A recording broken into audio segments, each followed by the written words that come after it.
Gloria a Dios. Bien, vamos a tocar un tema hoy, como puse en el grupo, el alcance de nuestra fe. Quiere decir este título, el alcance de nuestra fe? Bueno, lo que somos para Dios, porque es importante entender qué somos para Dios y poder entender qué es lo que espera Dios de nosotros. El alcance de nuestra fe vendría a ser todo lo que lleva a ser cristiano y todo lo que nosotros podemos aspirar como cristianos.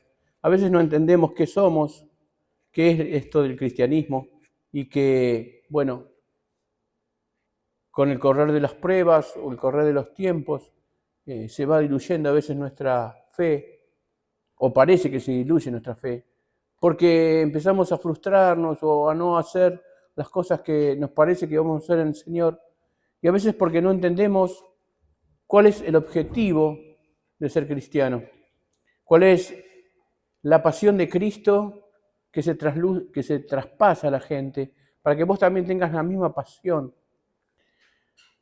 Nosotros conocemos la película, ¿no?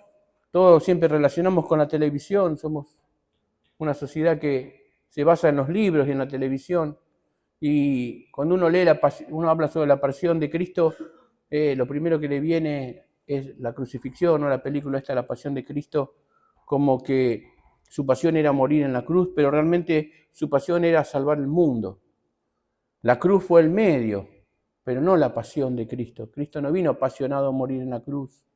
Cristo vino a salvar la humanidad, y fue la cruz el medio por el cual Él salva a la humanidad. No puede ser la pasión de alguien ir a morir a una cruz.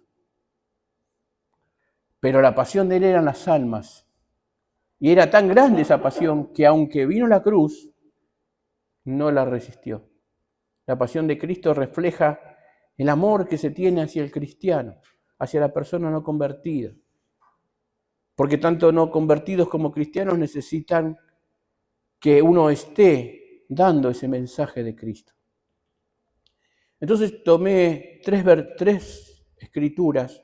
Hoy vamos a hablar sobre Mateo 28, Marcos 16, cuatro escrituras, y Hechos 19. Vamos a hablar sobre Mateo 28, desde el verso 18 al 20.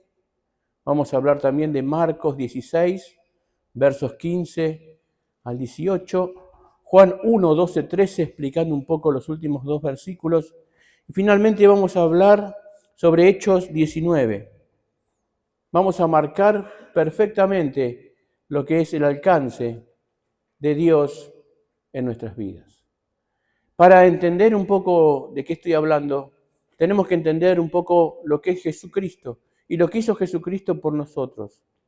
Vamos al final del libro de Mateo, la última hoja del libro de Mateo, Mateo 28, en donde vamos a leer la gran comisión que ha dejado Cristo a la iglesia. El verso 18 dice: toda potestad me ha sido dada en los cielos y en la tierra. Cristo, cuando baja y habla con los discípulos, se presenta ahora no como el Cordero, sino como el Rey. Cristo, en la última parte, Él se presenta como Rey y da una orden. Le dice: toda potestad me ha sido dada. ¿En dónde? En los cielos y en la tierra. Quiere decir que no hay un lugar en el universo en donde el nombre de Cristo no sea el más alto. Toda potestad. La palabra potestad quiere decir, tiene varias definiciones, pero entre las más comunes la palabra potestad es ejercer una autoridad delegada, una máxima autoridad, la patria potestad, la potestad que tienen los padres sobre los hijos. No hay otra autoridad que el hijo pueda tener mayor que la de su padre. Y esta termina cuando el hijo es mayor de edad y el hijo empieza ahora a tener su propia potestad. La potestad de Cristo sobre los hombres fue el haber muerto en la cruz, y porque murió en la cruz y sufrió, Dios lo puso sobre todo nombre, para que en el nombre de Jesús se doble toda rodilla, de la que está en el cielo, en la tierra y debajo de la tierra. Entonces lo primero que hace Cristo es venir y decir, toda potestad me ha sido dada, muchachos. Así que a partir de ahora no hay un nombre más grande que el mío. Por lo tanto, deducimos que no hay ningún demonio, ni en el cielo, que ya no están más porque fueron expulsados por el sacrificio de Cristo, ni en la tierra, ni debajo de la tierra, ni en el segundo cielo, ni en el primer cielo, no hay un demonio que nos pueda hacer frente si nosotros cumplimos algunas, podría decir, algunas consignas que Cristo nos ha dejado. Alcanzame la otra Biblia, por favor. Porque lo hice en base a la Reina Valera y esta no es Reina Valera. Entonces, el primer punto, el verso 18, toda potestad me ha sido dada. En el cielo y en la tierra. No es que lo esté repitiendo porque no tenga que decir, quiero que esto se le grabe en la cabeza. El que nos comisionó es Dios. No solamente comisionó a los pastores, ahora vamos a ver, comisionó a toda la humanidad, a toda la iglesia. A toda la iglesia de la humanidad tiene esta comisión. Y esta comisión está basada en la potestad, en la autoridad que Cristo recibe de Dios y que Cristo delega a la iglesia. Entonces, sobre esa base, es un versículo que vos podés proclamar ante los demonios cuando te sientas atribulado. En el nombre de Jesús, demonio, toda potestad le ha sido dada a Cristo. Y yo tengo el Espíritu de Cristo. Por lo tanto, en el nombre de Jesús, y ahí empieza la pelea. Porque la potestad ya está dada. Él la ganó y me la transfirió como iglesia. Toda potestad me es dado en el cielo y en la tierra, dice el 19. Por tanto, id y haced discípulos a todas las naciones, bautizándolos en el nombre del Padre, del Hijo y del Espíritu Santo, enseñándoles que guarden todas las cosas que os he mandado. Y aquí yo estoy con vosotros todos los días hasta el fin del mundo. Amén. Acá vemos 3 puntos, si quieres anotar. Autoridad suprema, mandato supremo y respaldo supremo. Amén. Autoridad suprema, mandato supremo y respaldo supremo. La autoridad suprema, Jesús le da la orden y la comisión, porque lo primero que se presentó es que yo tengo la potestad del cielo y de la tierra. Por lo tanto, y da la orden, da la comisión con el respaldo de la autoridad, que es el nombre de Jesús. Amén. El mandato supremo, nuestra obligación, ir y hacer discípulos y bautizarlos. No solamente hacer discípulos, sino que bautizarlos. Ahora, eso es una comisión que luego cuando estudiemos eclesiología, veremos que ya no le corresponde tanto a los hermanos, sino al cuerpo de la iglesia, al pastor y a los que formen la iglesia local, de generar el bautismo. Aunque nada te impide, como fue Felipe, que se encontró con alguien, que le dio la palabra, creyó, y había agua, y dijo, ¿puedo bautizarme? Y Jesús dijo, ¿qué impide que te bautices? Si crees, y el mandato es que te haga discípulo y que te bautice para que seas salvo. Pero para no entrar en conflicto, eso es algo que se lo deja a la iglesia. La iglesia como cuerpo genera discípulos y se preocupa y también se cerciora de que ese discípulo empiece a aprender el ABC de las primeras cosas elementales de la doctrina, para que luego pueda tomar la decisión de pasar por las aguas, porque esta decisión es una vez y para siempre. Conozco muchas iglesias que bautizan a gente ya bautizada y y no entienden que, como descalificando en la otra iglesia, que ese bautismo estuvo mal, y no es así. El bautismo, si fue hecho con fe, ya está. Ya esa alma fue anotada en el cielo, ya esa alma ha renacido. Pudo haber caído en pecado, pudo haber caído en malas enseñanzas, pero esa alma ya ha renacido, si lo hizo con fe. No importa que sea bautizado en una iglesia chiquita o una iglesia grande, es el acto en sí de ser bautizado. Y el respaldo supremo, porque no solamente nos manda, sino que nos da un respaldo supremo. Yo estoy con ustedes todos los días. Entonces se presenta Jesús mostrando que toda potestad me es dada en el cielo y en la tierra. Se presenta, su autoridad suprema. Luego dice, id y haced discípulos, mi obligación. Cristo se me presentó, me cambió la vida, y luego me dijo, id y haced discípulos. Y creo que ahí es precisamente donde fallamos como iglesia. Porque pensamos que ser cristiano es ir a la iglesia. Y si la iglesia toma la forma de Dios, tengo un problema. Si creo que porque vengo a la iglesia estoy cumpliendo con Dios, tengo un problema. Porque venir a la iglesia es parte del mandato de congregarnos, pero no es la gran comisión. Acá es un lugar donde nos entrenamos, donde nos unimos, donde nos fortificamos, pero el mandato supremo es ir y hacer discípulos para luego traerlos,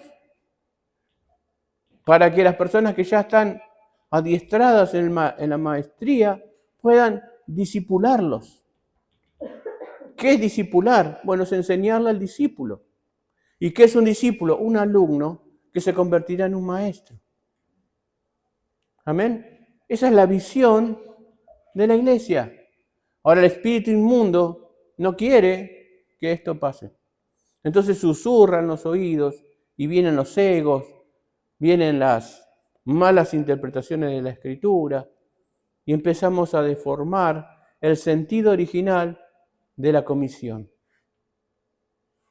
Entonces hay peleas en las plataformas, hay peleas entre los músicos, entre los que oran, porque empieza a haber los egos que coloca Satanás en las personas, en los pastores, cuando hay muchos pastores en las iglesias. ¿Quién va a estar al lado del pastor general? Y se olvidan de que esa no fue la comisión de Cristo. De que Cristo nos mandó a ser discípulos. Entonces, para resumir esta primera introducción en el libro de Mateo, tenemos que entender que Jesucristo tiene toda potestad. Que no estamos agarrados de alguien que puede perder una batalla, sino que estamos agarrados del Todopoderoso, de aquel que es inmutable, fiel y verdadero, que no cambia, y que nos dejó una comisión y que nos dejó un respaldo supremo que es, yo estaré con ustedes hasta el fin del mundo. Pero hay una cláusula, la que se lee en el versículo 20. Enséñales que guarden todas las cosas que les he mandado guardar. ¿Y qué significa eso? Cristo estuvo 3 años sobre la tierra enseñando una forma de vida, a través de sus sermones, a través de sus parábolas, a través de sus milagros. Estuvo mostrando qué es ser cristiano. Que ser cristiano es sobre todas las cosas. Luego Pablo lo firma en el libro de Hechos, ya en el Nuevo Testamento en sí, que es el poder de Dios sobre nosotros, la unción del Espíritu Santo. Que un cristiano sin poder no puede ser como Cristo. No alcanza con ser un gran predicador si no hay señales, maravillas y prodigios. No alcanza. La gente tiene que ver que en nosotros hay un espíritu superior al del mundo. No alcanza con decir los demonios salen si no sale ningún demonio cuando predicamos. No alcanza. Y si usted ve las iglesias las grandes iglesias o las iglesias que han tenido un ministerio, lo que podríamos decir, exitoso sobre esta tierra, son las iglesias que muestran precisamente el poder de Dios manifestado sobre ellos. Que también es muy difícil de sobrellevar y que genera nuevos egos en las personas. Y si Moisés cayó en este ego, ¿cuánto más nosotros, no? Porque a Moisés le costó no entrar caminando a la tierra prometida cuando hizo un milagro sin la autorización de Dios. Era tan grande la unción que había sobre Moisés, que él ya accionaba como Dios. En el momento que toca enojado porque pedían agua otra vez, y no consultó a Dios, Señor, abre la piedra, sino que va y quieren agua, tomen agua, les dijo. Pero hizo un milagro terrible otra vez, sacó agua de la roca. Pero esta vez esa agua no salió en la obediencia, sino en el enojo. Y Satanás va a usar el enojo para que nosotros desobedezcamos a Dios, para que no andemos en los caminos, para que no consultemos. Si hay un versículo que me estuvo mostrando Dios toda esta semana, es un versículo que lo sabemos todos, pero que lo usamos un poquito de tiempo y luego lo dejamos de usar cuando Satanás nos gana el oído y nos entra en la mente, que es: lleven cautivo todo pensamiento a los pies de Cristo. Si nosotros lleváramos todo pensamiento continuamente a los pies de Cristo, sería muy difícil que pequemos. Pero esto requiere una madurez de doblar rodillas donde estemos, en el medio de la calle, en el trabajo, cuando nos sentamos en tentación, doblemos rodillas: Señor, llevo cautivo este pensamiento a tu obediencia. Y el diablo debe huir de ustedes, porque la palabra dice: resistir al diablo y huirá de vosotros. No hay tentación que sea lo suficientemente fuerte para vencerlos. Entonces, ¿de qué estaba hablando Pablo cuando dice miserable de mí? Estaba hablando de un cristiano que todavía no ha sido perfeccionado en el poder de Dios. Por eso que el capítulo 7 parece que el hombre es alguien en el cual no puede salir, pero el capítulo 8 dice: pero gracias a Dios que está Jesucristo para que tengamos fuerza para vencerlo. Se lo parafraseo. Vamos a Marcos también. El último capítulo. Marcos tiene 16 capítulos. Y depende de la conclusión, depende de la Biblia que tenga, usted va a tener dos finales de Marcos. Lo que se llama el final largo y lo que se llama el final corto. Yo en esta hebraica tengo el final corto y en esta Reina Valera tengo el final largo, porque dicen algunos teólogos que el final largo está agregado y que no es 100% canónico. Sería entrar en un estudio que a lo mejor ahora no tiene sentido, pero lo importante es lo que dice, y que ustedes saben que los evangelios se llaman sinópticos porque los tres enseñan una misma verdad vista de tres posiciones. Llevó mucho tiempo de estudio entender tres. El evangelio de Juan no es sinóptico. Llevó mucho tiempo entender que no era una contradicción, que un apóstol viera una cosa y otro viera otra, sino que eran complementos de la misma verdad. Entonces, cuando hay un versículo que dice una cosa y otro dice otra cosa un poco distinto y otra cosa dice un poco distinto, hay que tomar los tres versículos y unirlos. Entonces me van a dar un cuadro de situación mucho más amplio. Por eso se llaman sinópticos, porque están reducidos en un cuadro, como si fuera un cuadro sinóptico del lenguaje, en donde yo voy entendiendo verdades a medida que voy viendo puntos. Respecto a este punto de la Gran Comisión, en el verso, Marcos empieza en el capítulo 16, verso 15, 16, 17 y 18. En el verso 15 vemos la comisión universal. En el verso 16 el alcance de este mensaje. También vemos la trascendencia del mensaje. En el verso 17 vemos señales personales a los portadores. Y también en el 18 vemos el sentido de esta potestad que nosotros recibimos. Mateo 16, 15 dice, y les dijo, id por todo el mundo y predicad el evangelio, a toda criatura.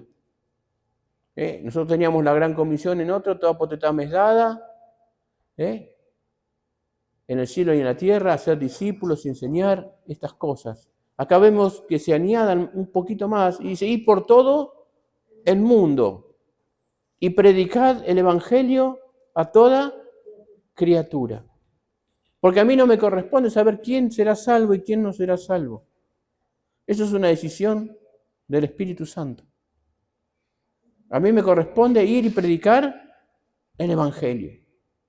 El que sea salvo lo recibirá y el que no sea salvo no lo recibirá. El que cree, ¿ven?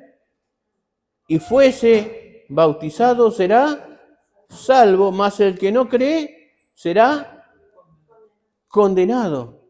Entonces vemos en el verso 16 el alcance del mensaje. El que cree. El mensaje ya está establecido porque tiene la potestad de que es para salvación. Pero hay una condición, el que cree. Entonces el mensaje es lanzado en el poder de Dios para salvación, pero no todos los humanos hacen el mismo efecto. En algunos los salva y en otros no los salva. ¿Cuál es la condición? El que cree. El mensaje es largado, pero hay personas que creen y hay personas que no creen.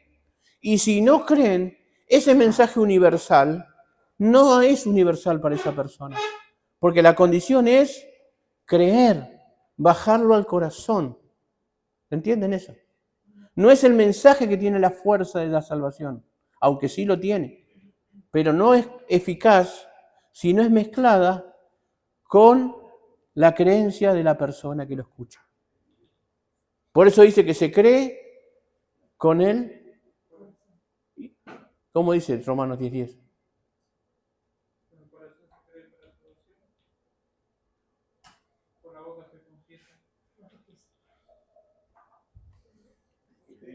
Romanos 10:10. ¿Ven lo que nos pasa? ¿Por qué nos pasa este bache escritural? Y porque no estamos afilados. Dice Romanos 10. ¿Ven? Entonces se cree con el corazón, se confiesa con la boca y ahí es donde toma el poder la Escritura para salvación. No es solamente el mensaje tiene salvación, sí, pero no puede actuar por sí mismo. Por eso que necesita de la iglesia para alargar el mensaje, necesita la iglesia que esté llena del Espíritu Santo para que pueda esa persona captar el mensaje, pero la decisión en aquellos que fueron llamados para salvación está en el hombre. Lo que pasa es que nosotros no sabemos y no nos tenemos que sentir frustrados si la persona no alcanza el mandato, ¿no? Nosotros, por ahí hay cosas que yo difiero de algunas. Yo no soy en doctrina pentecostal, soy bautista. Entonces, creo que el hombre ya está predestinado a salvación y otros predestinados a no creer. Pero eso no quita que si alguno no tiene esta doctrina y crea que la salvación es universal, siga orando para que esa persona reciba la salvación. Correcto. Debo orar por la persona y no puedo hacer más nada porque no le puedo inyectar el evangelio. Pero sí, Padre, si es un hijo tuyo, esta es una oración escritural con respaldo. Padre, si es un hijo tuyo, abre el entendimiento. Entonces estoy orando escrituralmente Yo en ninguna parte del Evangelio me dice que yo tengo el discernimiento de saber quién es creyente y quién no. Entonces debo orar que si es un hijo, se abre ese entendimiento. Y si es un hijo, se abre el entendimiento. La gran comisión universal, tenemos que llevar el mensaje a todos. Es universal. ¿Por qué es universal? Porque en todo el universo se llama la Tierra, ¿no? Hay creyentes que necesitan ser activados por lo que dice Romanos 10:10. Y lo que activa a las personas es el mensaje del Evangelio. No es mi testimonio. No se activa a las personas con el testimonio. A las personas se los activan con el mensaje del Evangelio. Cristo murió por vos, vino a la tierra, es el Hijo de Dios, murió y resucitó por tu vida. Los testimonios son para después en la vida. Porque si la persona no nace del Espíritu, no puede entender las cosas espirituales. Y yo lo que quiero es que nazca. Como dice Corintio, el natural no puede, aunque quiera, comprender estas cosas. Entonces yo le voy a contar un testimonio y le va a buscar siempre la vuelta para buscarle la lógica. Entonces lo que necesito es que nazca. Y una vez nacido, puedo afirmar su fe sobre los testimonios personales. Es mi punto de vista. Otros hacen al revés. Pero no le puedo hablar a alguien que no comprende. Es como que quiere hablar en inglés si el tipo habla castellano.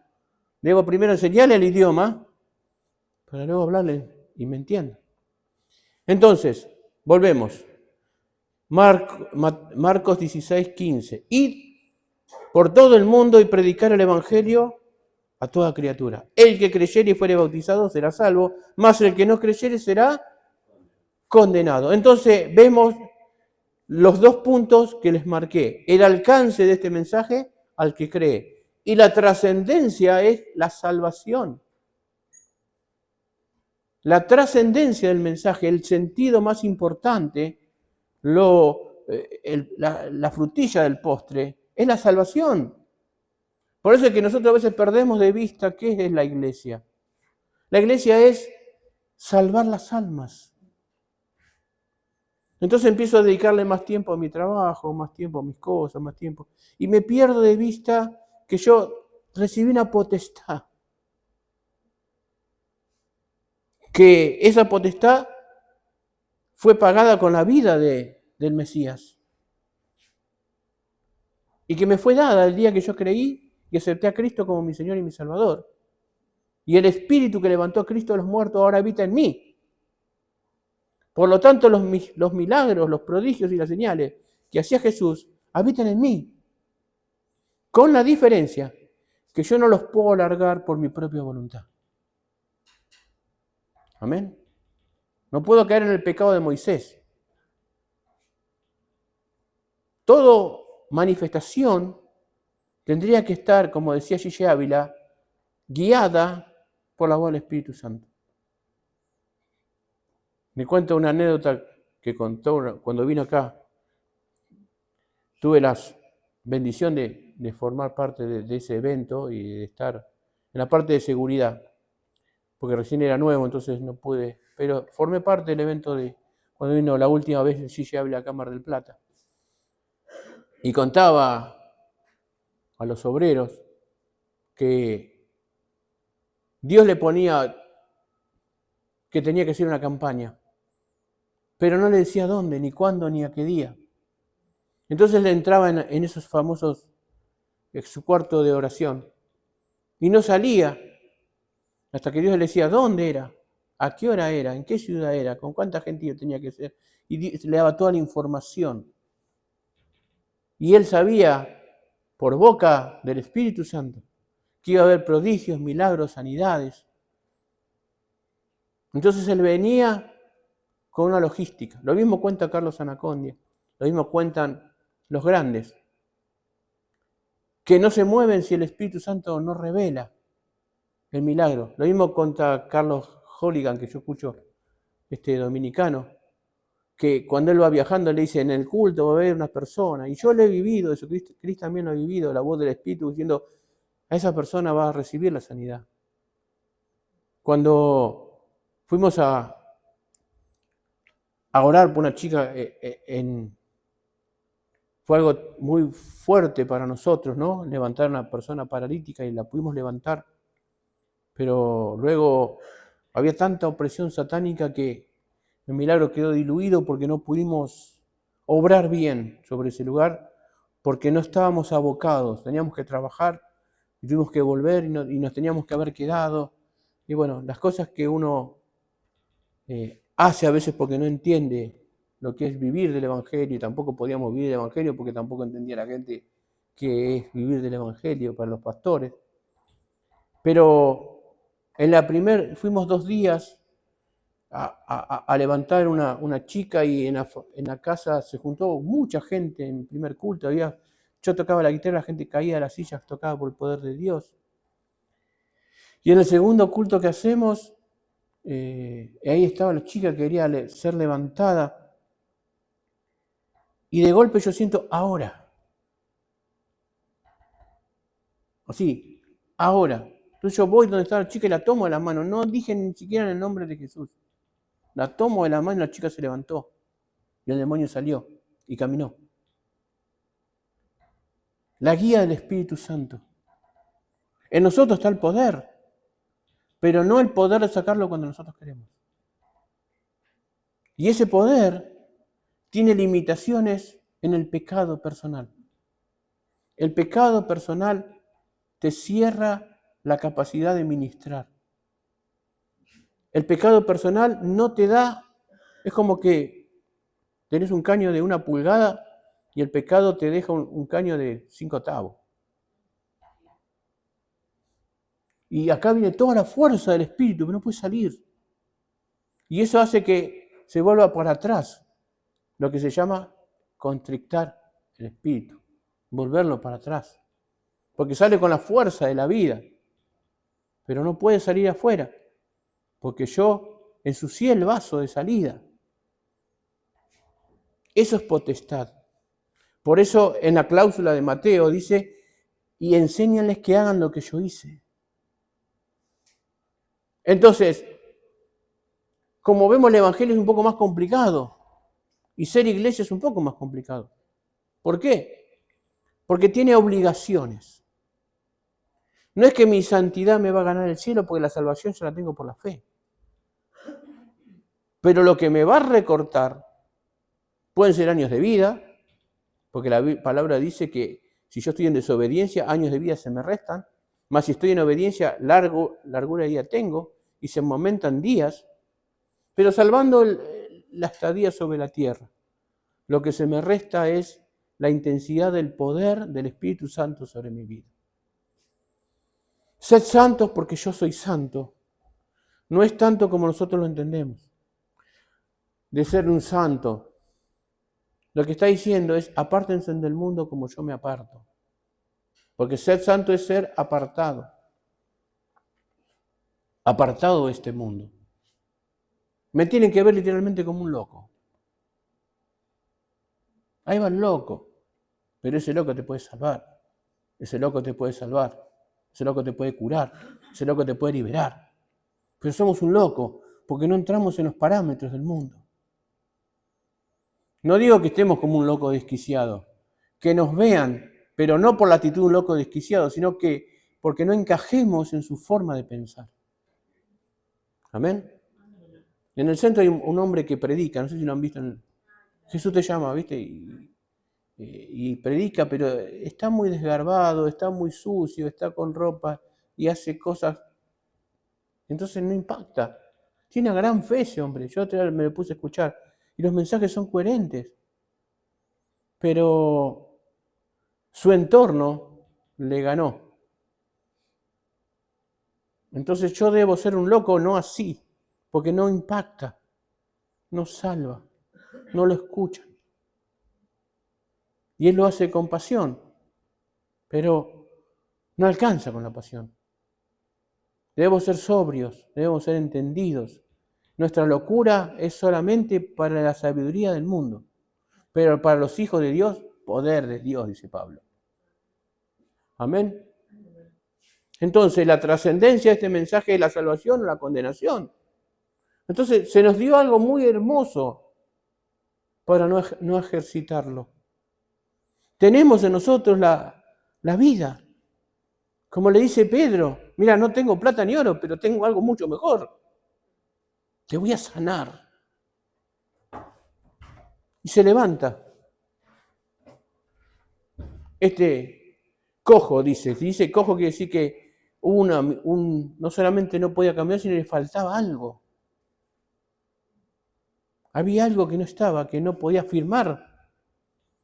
Hay cojos que le faltaba el pie, hay cojos que no les faltaba el pie, pero no podían firmar porque faltaban cartílagos, huesos, arrastraban las piernas. Dice que salió brincando y subiendo la escalera y no lo podían parar. No tengo plata, no tengo oro, no soy como este mundo, pero tengo algo que no tiene el mundo. Y de eso nos olvidamos. De eso es el tema que Dios hoy me ha llamado a predicar. Nos hemos olvidado de la gran comisión. Nos hemos olvidado a qué venimos a la iglesia. No venimos ni a predicar, ni a cantar, ni a apapacharnos entre todos. Venimos a instruirnos, porque tenemos que salir a hacer la gran comisión. Y todos los días o todos los domingos tendríamos que traer uno, porque la gran comisión es sobre todos. A la iglesia no va nadie. Y bueno, pero ¿qué pasa? ¿Estamos fallando si no viene nadie? Porque la gran comisión fue sobre todos. Sobre todos. Luego vendrán los oficios. Luego vendrá quién será pastor, quién será maestro, quién será evangelista, quién será el que ora, quién será el que intercede. Pero la gran comisión, ¿qué? El llamado supremo es a predicar, porque tengo el poder de salvar las almas. Tengo el poder y me lo tengo que creer, porque esa es la potestad que me fue dada a mí. Ahora, esta potestad, dice, estas señales seguirán a los que creen. ¿A quién seguirán las señales? A los que creen, porque ya fueron, si creyeron, ya están llenos. Y si están llenos, tienen el mismo espíritu de Cristo. Cristo dijo, harán cosas mayores que yo. No se sorprendan porque sé que una higuera. No solamente harán esto de la higuera, harán cosas mayores. Cosas mayores. Y Pablo hizo cosas mayores, porque Jesús no dio su manto para que la gente se sane. Jesús no hay un registro que haya sanado con su sombra. Sin embargo, Pedro sanó con su sombra y Pablo daba trapos de su cuerpo, de su vestido, y la gente se sanaba y los demonios se iban. Por el solo contacto de un pedacito de mi buzo. Pero eso está disponible para mí, no murió en Pablo. Mi sombra tendría que sanar como la de Pedro. ¿Y por qué no pasa?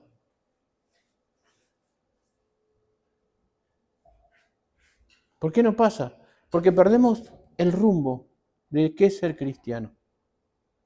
Y el diablo nos enreda para que nos peleemos por las cosas que no tienen sentido.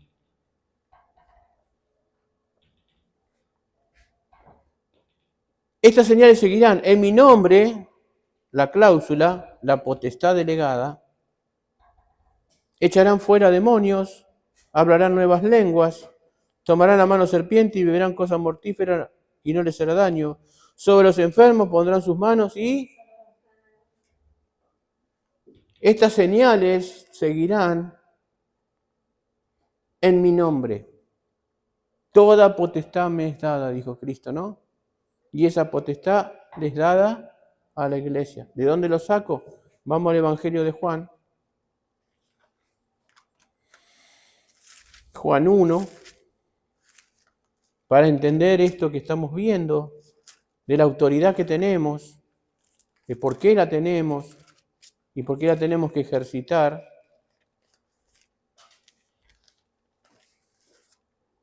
Dice Juan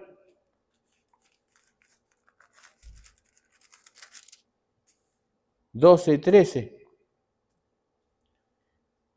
Mas a todos los que recibieron, mas a todos los que le recibieron, a los que creen en su, ¿ves que recién estaba la comisión? En su nombre. Y ahora dice a los que creen en su nombre. Hola. ¿Qué pasa con esos?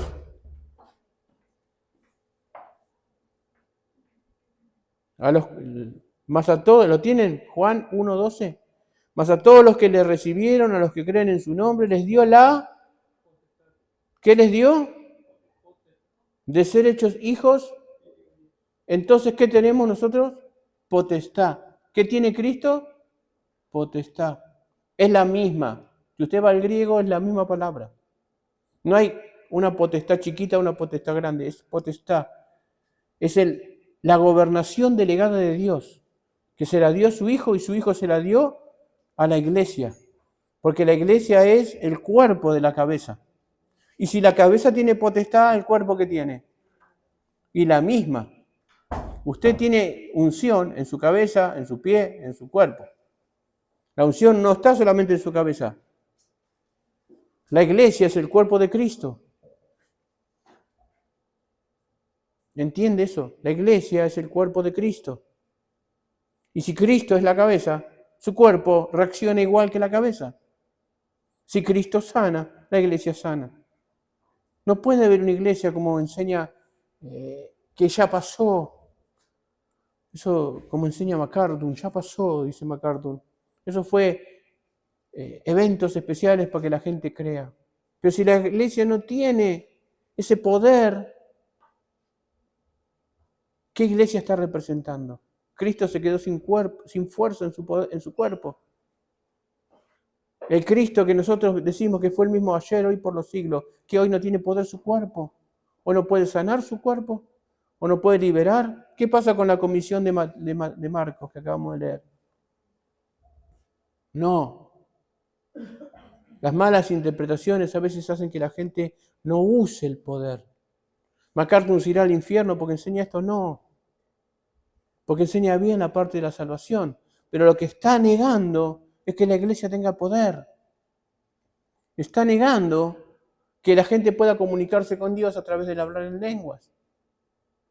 Está negando que fluya esa intimidad con el Espíritu Santo. ¿Es un pecado? No.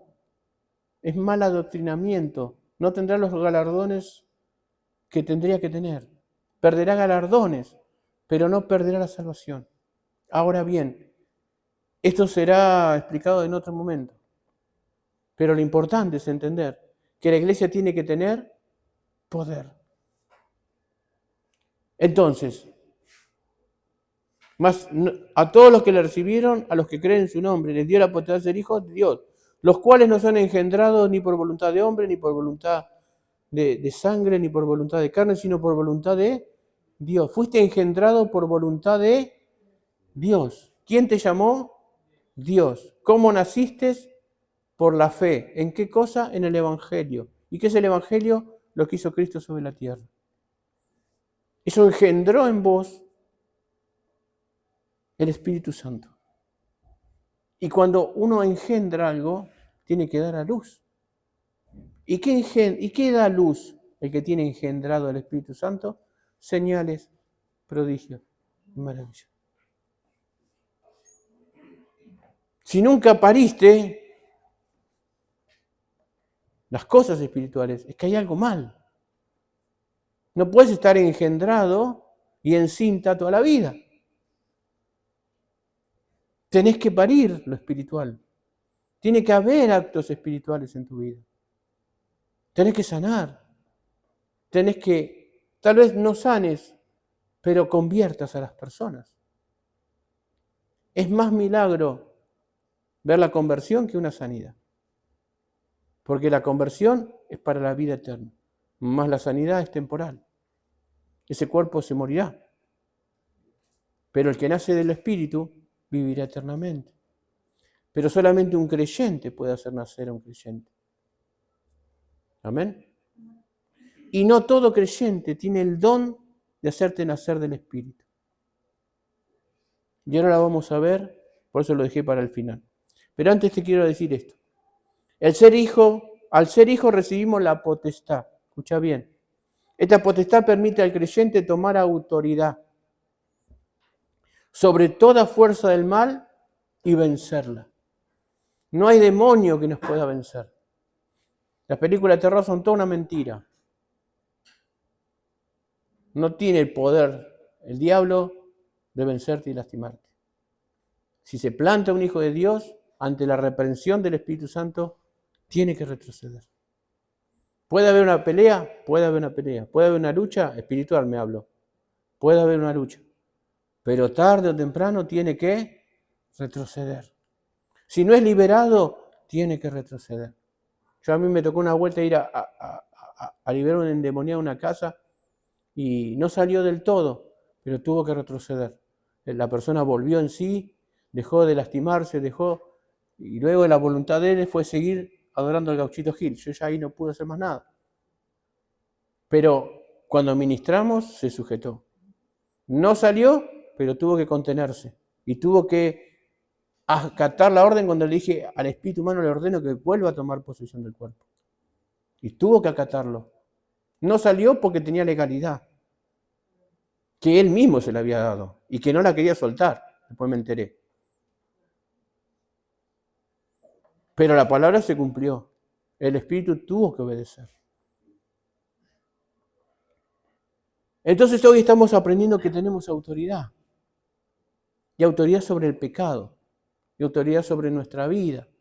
Y autoridad sobre los que nos rodean. Tenemos que limpiar nuestras casas en la autoridad de Cristo. Y empezar a poner límites. Y empezar a poner cercos espirituales.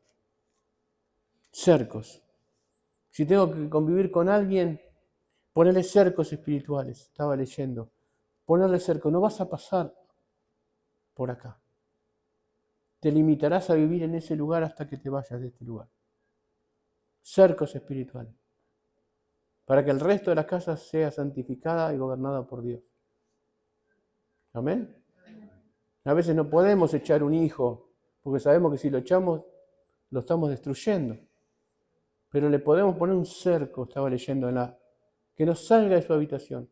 Que el espíritu quede encerrado ahí, que salga para otro lado, pero que no vaya. Cercos espirituales. Profundo, no conocía mucho.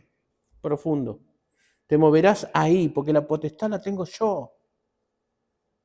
Yo tengo la potestad, porque me la dio Dios, para traer luz sobre las tinieblas. Cuando perdemos el foco de esto, no tiene sentido la iglesia, por eso no nos da sentido la iglesia. Pero si yo tuviera en mi corazón saber que todos se mueren, pero a mí se me dio el poder de salvarlos. Como un superhéroe tengo el poder de salvarlos. Y ese poder está en la predicación del Evangelio. Entonces la iglesia se va a llenar. Pero tampoco será el fin llenar la iglesia. Será mi premio llenar la iglesia. ¿Por qué? Porque mi comisión fue salvarlos. Y mi premio es verlos sentados con sus vidas cambiadas. Pero no mi misión llenar la iglesia. Yo veo que nos esforzamos por llenar la iglesia, por llenarla, para que esté llena. Pero no entiendo el fin. El fin no es llenar la iglesia. El fin es que las almas se conviertan a Cristo. Y garantizar que vengan para que sean discipulados. La fe en Jesucristo empodera nuestra potestad. Esto es algo espiritual.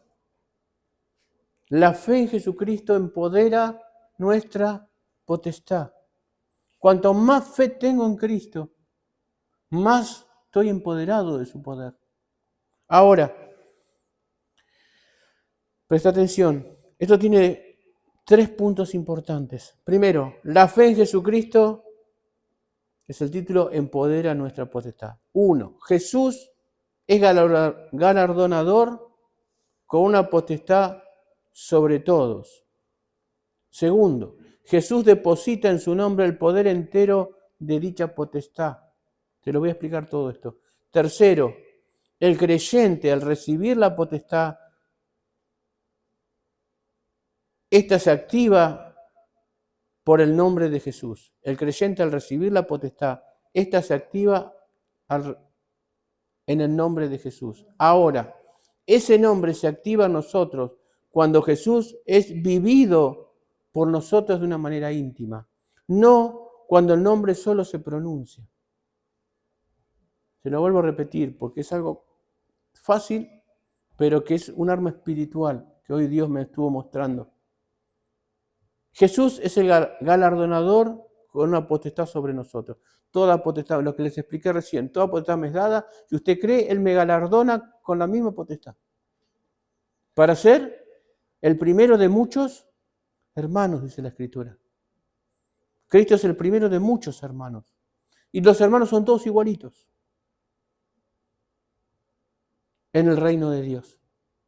Los ángeles tienen toda la misma autoridad.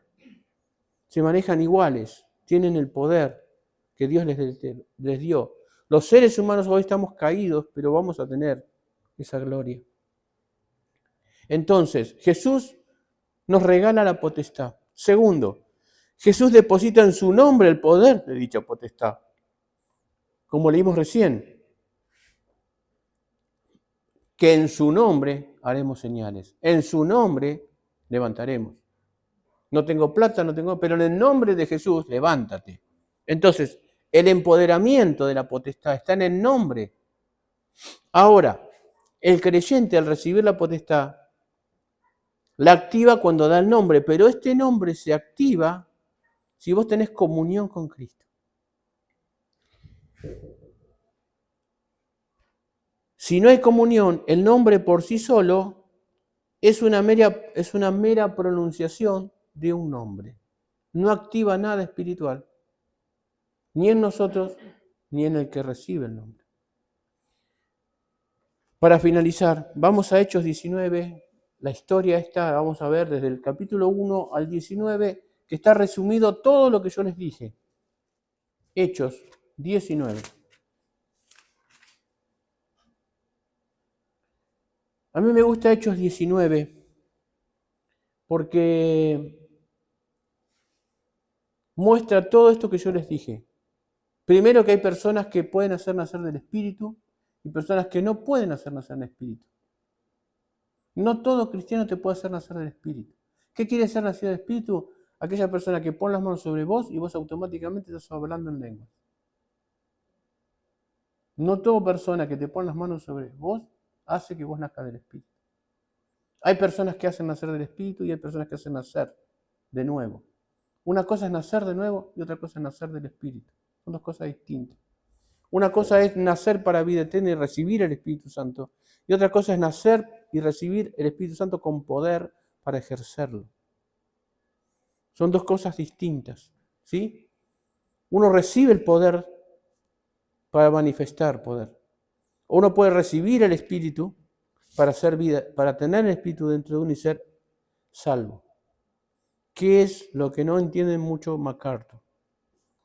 Y la línea de todos los que siguen la línea de MacArthur. Que hay dos clases de empoderamiento espiritual sobre las personas. Vamos a leer y se los voy a explicar con la Biblia. Aconteció que entre tanto que Apolos estaba en Corintio, Pablo, después de recorrer las regiones superiores, vino a Éfeso y hallando a ciertos discípulos, les dijo: ¿recibisteis el Espíritu Santo cuando creísteis? ¿Ven? ¿Con quién estaba hablando? Con discípulos. Habían creído en Jesús, habían nacido de nuevo, pero no habían recibido la llenura del Espíritu Santo. Y ellos le dijeron: ni siquiera hemos oído si hay Espíritu Santo. Entonces dijo: ¿en qué pues fuisteis bautizados? Ellos dijeron: en el bautismo de Juan. Dijo Pablo: Juan bautizó con bautismo de arrepentimiento, diciendo al pueblo que creyeran en aquel que vendría después de él, esto es, en Jesucristo. Cuando oyeron esto, fueron bautizados en el nombre de el Señor Jesús, y habiéndole puesto Pablo las manos, vino sobre ellos el Espíritu Santo, y hablaban en lenguas y profetizaban. Eran eran unos 12 hombres, y entrando Pablo en las sinagogas, habló con denuedo por espacio de 3 meses, discutiendo y persuadiendo acerca del reino de Dios. ¿Se da cuenta? Usted puede ser nacido de nuevo, ser un creyente, pero no haber recibido la llenura del Espíritu Santo. Una cosa es recibir el Espíritu para salvación y otra cosa es recibir la llenura del Espíritu Santo para poder. Son dos cosas distintas. Ahora, ¿por qué se bautizó de nuevo? Si el bautismo es uno, como enseñé al principio, porque el bautismo de ellos había sido en el nombre de Juan, no había sido en el nombre de nadie, solamente tuvo el bautismo de Juan. Y Juan había sido comisionado para decir, yo te bautizo para arrepentimiento. Juan tenía la comisión o la potestad delegada por Dios de traer las gentes a Cristo y de hacer un bautismo de salvación. El bautismo que tenía Juan tiene que ver con los rituales judíos de purificación en el agua. Hay que entender un poco la cultura de esa época. Él no hizo un bautismo de arrepentimiento de obras muertas, sino de purificación. Por eso que Pablo le dice, ¿pero en qué bautismo están bautizados ustedes? Y dice, no, ¿conocen al Espíritu Santo? No escuchamos nunca hablar de eso. ¿Qué es eso? Entonces él dice, bueno, ahora van a ser bautizados en el nombre de Jesús. Y como Pablo tenía la potestad de hacer nacer de nuevo, cuando impone las manos, hablan en lengua y profetizan. Porque es lo mismo. Cuando Moisés transfiere el Espíritu en Éxodo para los 70 empezaron a profetizar. ¿Por qué? Porque cuando cae el Espíritu Santo sobre la carne del hombre, no puede el hombre no dejar de profetizar. Es una señal que ha caído sobre vos el poder de Dios. Cuando, lo vemos en muchos ejemplos, cuando todavía Saúl era impío, iba al encuentro del profeta Samuel para que lo ungiera como rey, se cruza con una comisión de profetas y empezaron a profetizar y el Espíritu también cayó sobre Samuel que estaba con ellos y también Samuel empezó a profetizar. Y uno dice, ¿qué acaso eres profeta también que profetiza? No discerniendo que cuando cae el Espíritu Santo, seas profeta o no seas profeta, profetizás. Porque es el Espíritu de Dios que cae sobre tu vida. No podés quedar mudo. Por eso que no comparto en gran parte lo que habla MacArthur en ese sentido. Porque cuando cae el Espíritu de Dios, vos no te podés quedar igual. No puedes resistir el cuerpo humano al Espíritu de Dios y no generar nada. No tenemos ese poder en nosotros. ¿Me entienden? Entonces acá vemos en esta escritura, que es una escritura de muchos versículos, que no se la puede sacar de contexto, que es un relato, y que está bien detallado los pasos de este relato. Uno puede creer y ser bautizado, si no es en el nombre de Jesús, o en el nombre de Jesús por alguien, y uno tener la fe. ¿Dónde lo vemos también? Con todas las conversiones que hizo Felipe en Samaria. En Samaria pasa lo mismo. En Samaria la gente había creído, la gente era bautizada, la gente estaba llena de Dios. Entonces vienen los discípulos a Samaria, pero no habían recibido el don del Espíritu Santo. Y cuando los apóstoles ungen con sus manos, estos también empiezan a hablar en lenguas. Entonces vemos que hay un bautismo para ser salvo del Espíritu y una llenura del Espíritu para hacer señales. No se muevan hasta que sean llenos, dice el libro de Hechos. No se muevan hasta que sean llenos, empoderados del poder de Dios. Ahora, vamos con la otra parte de la explicación, el nombre. Seguimos. El 11. Y hacía Dios milagros extraordinarios por la mano de Pablo. O sea que Pablo hacía milagros, pero fíjate cómo lo presenta. No dice, y Pablo fue haciendo milagros porque él quería. No, dice, y Dios hacía milagros por la mano de Pablo. No los hacía Pablo, Dios los hacía por la mano de Pablo. para que nunca nos olvidemos. No somos los que golpeamos la piedra. No podemos hacer un milagro porque nosotros pensamos que tenemos la potestad. Y está hablando de Pablo. Sin embargo, la Escritura lo dice, Dios hacía milagros por la mano de Pablo.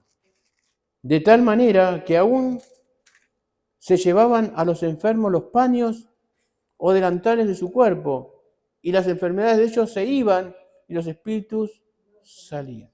Todo lo que yo les estuve comentando está en estos versículos finales.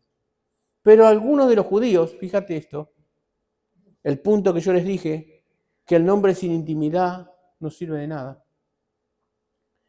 Pero algunos de los judíos exorcistas ambulantes intentaban invocar el nombre del Señor. ¿Qué hacían? Querían invocar el nombre, porque sabían que en el nombre había ¿qué cosa? Poder. Pero lo que no entendían que el poder estaba en la intimidad.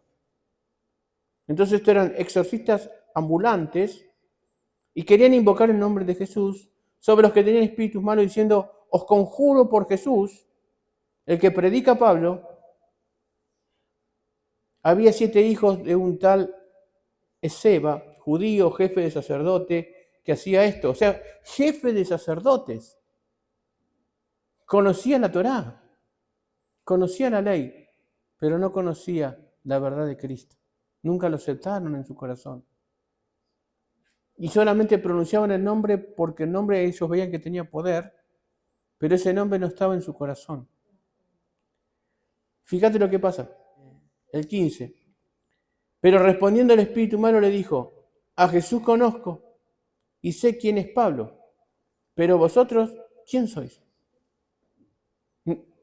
Quisieron portar el nombre sin que el nombre estuviera dentro de ellos. ¿Por qué está este versículo anterior y hacía Dios milagros extraordinarios por la mano de Pablo? Porque luego 2 versículos dice, a Pablo conocemos. Sí que lo conocemos. Dios está dentro de él. Y por su mano hace milagros. ¿Ven cómo enseña la Biblia sin ser tan explícita? Por eso que cuando uno lee, tiene que leer bien muchos versículos, para discernir lo que está diciendo. Entonces los demonios dicen, a Jesús sí que lo conocemos. Y a Pablo, pero ustedes no tienen a nada dentro suyo. Y como no tienen nada, nos vamos a meter adentro de ustedes. Porque no pueden los demonios meternos adentro de nosotros, porque nosotros estamos llenos y sellados con el Espíritu Santo. Amén. Eso no quita que no puedas cometer pecados. Eso no quita que ahora acá salga y te meta en un cabaret. Pero ¿cómo? Es que el diablo puede hacer eso, ¿eh? Y cerrarte el chorro, para que en la próxima liberación no puedas hacer nada. Y te diga como esto, che, y como lo he visto en liberaciones en Odolier. Lo he vivido. Lo enseño porque lo viví. De estar en liberación y que el demonio le diga, pero vos me venís a sacar a mí si te acabas de revolcar con tu amante, que se llama tal y que estabas en tal lugar. Y todo, ¿what? ¿Qué pasó? Era el jefe de liberación. Y tenerlo que sacar y otro, y se producía la liberación. Ahora, ¿ese hombre perdió la salvación? No. Cayó en pecado. Perdió el poder. Después hubo que restaurarlo, se arrepintió, bueno, todo el proceso, pero por 2 años no pudo volver a liberar. ¿Me entienden lo que es la Escritura? Ahí le dijo, che, yo los conozco, pero ¿vos quién sos? Si vos no tenés autoridad. Ya estábamos viendo un video de Yesenia también, y enseñaba lo mismo. Yo no puedo querer tener autoridad sobre demonios de cualquier clase si yo practico esas cosas. Yo no puedo liberar un demonio de ira si yo tengo ira. Y así con lo que usted piense, con la variedad de pecados que hay. No puedo manifestar el poder si no tengo comunión con Cristo. Sed santos porque yo soy santo. ¿A quién represento? Somos embajadores del reino de Cristo. Si un embajador es parrandero, borracho, puede representar y decir, mi país es un país sano? ¿Quién te va a creer? Bueno, nosotros somos igual. Somos embajadores del reino de Cristo, con la potestad de Cristo sobre nosotros, con el Espíritu de Dios sobre nosotros. Y es lo que tenemos que hacer. Entonces, bueno, esta es la palabra, el alcance de nuestra fe, el propósito de la iglesia, la gran comisión. Son cosas que no tenemos que olvidar, son cosas que tenemos que hacer para que crezcan las iglesias locales, para que tomen posesión y desalojen todo principado, potestad y gobernación de las tinieblas sobre los territorios. Es la responsabilidad de los discípulos que tienen potestad. En la primera comisión de los 70 vinieron todos maravillados porque decían que aún veían caer demonios del cielo. Y Jesús los reprende. Y le dice, no se maravillen por eso, mas maravíllense porque el reino de los cielos ha sido anunciado. No tenemos que maravillarnos por el espectáculo. Tenemos que maravillarnos por el hecho de que un hombre pueda, como dijiste vos, pueda recibir el mensaje y ser salvo. De eso me tengo que maravillar. No de la exhibición que puede haber de milagros, prodigios y maravillas. Que sí están buenos, que estén, sí. Pero la fe no viene por la vista. La fe viene por el oír. Y el oír la palabra de Dios. No, oh, miren qué milagro. La fe no viene por la vista. Miren que no viene por la vista. Viene por el oír y el oír el Evangelio. Si el Evangelio entra a tu corazón, serás salvo. Y luego tendrá que venir un discípulo. Yo no me voy a olvidar nunca. Yo recibí el Espíritu Santo en 2 etapas. Primero en un sueño y luego por la imposición de manos. Y la imposición de manos vino de un viejito a la noche en un culto que no iba nadie a lo dolier. Que a mí me quedaba bien porque salía del trabajo y éramos poquitos. Poquito en los dolier son 300, 400 personas, pero estaba vacía el templo. Un templo de 4.000 con 200 personas, está toda la iglesia vacía. La bandeja arriba vacía, y había un grupito. Íbamos a ese culto de la noche, y un culto de mucha presencia. Y un día me pongo las manos y recibo el Espíritu Santo. Y empiezo a hablar en lenguas que yo ya lo había recibido la noche antes en sueño. Pero ese me hizo nacer. Y muchos habían puesto la mano sobre mí. Pero ese me hizo renacer del Espíritu. Entonces, entendamos que tal vez ese era un Ananías. Todos quieren ser Pablo, pero nadie quiere ser Ananías. Pero Ananías fue más que Pablo, porque fue el que hizo nacer a Pablo. Después nadie más habló de Ananías, pero tuvo el honor de decir, yo hice nacer de nuevo a Pablo. Solamente porque era un hombre un discípulo. No hizo otra cosa, pero había un discípulo llamado Ananías, que se le dijo, ve y ora por Pablo, porque este es un gran instrumento en mis manos. Y él fue. Pablo conquistó todo, pero fue Ananías quien permitió que Pablo conquistara todo. Entonces a veces nosotros levantamos a uno y pensamos que nuestra vida espiritual falló, pero no sabemos quién es ese uno que Dios quiso que nosotros levantáramos. Amén. Así que bueno, espero que esta palabra sirva para empoderarnos del Espíritu Santo. Y los insto a que esta semana nos tomemos una semana de buscar el Espíritu de Dios, de volver a las raíces.